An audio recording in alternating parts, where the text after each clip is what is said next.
মালদা মানি আমের জেলা। মালদার আম জগৎ বিখ্যাত। মালদার আমের সাথে সাথে এবার পাল্লা দিচ্ছে সীমান্ত এলাকার মনোহারা মিষ্টি।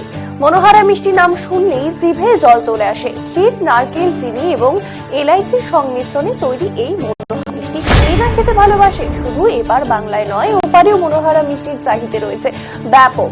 মালদার ইংরেজবাজার ব্লকের ভারত বাংলাদেশ সীমান্তবর্তী মহাদেবপুর গ্রামে এই মনোহারা মিষ্টি এখন অনেক ভোজন রসিক মানুষের আকর্ষণ বাড়িয়েছে। তবে বাংলাদেশের অস্থির পরিস্থিতির জন্য ওপারে মালদার মনোহারা মিষ্টি নিয়ে যেতে পারছে না এপার বাংলার নাগরিকেরা। তাদের বক্তব্য, কয়েক মাস আগেও বাংলাদেশ আত্মীয়দের অর্থাৎ সেখানে আত্মীয়দের জন্য মনোহারা মিষ্টি নিয়ে গিয়েছিলাম, সকলে খেয়ে প্রশংসা করেছে।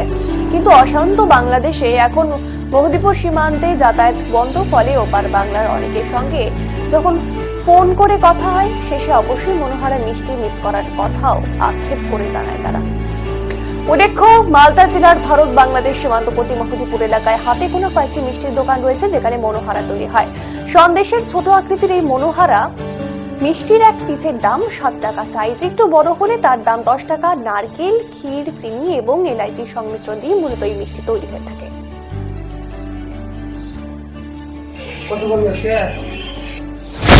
মনোহারা তৈরি করা হয় তোমার খিরসা, নারকেল, চিনি দিয়ে তৈরি করা হয়। মনোহারার নামটা কেন রাখা হয়েছে?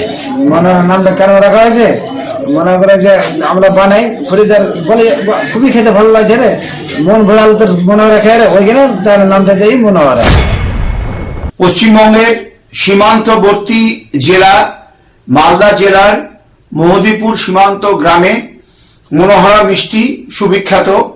প্রায় 50 বছরের অধিক সময় ধরে এই মনোহারা মিষ্টান্ন আমাদের মালদা জেলার মহদীপুর গ্রামে বিক্রি হচ্ছে।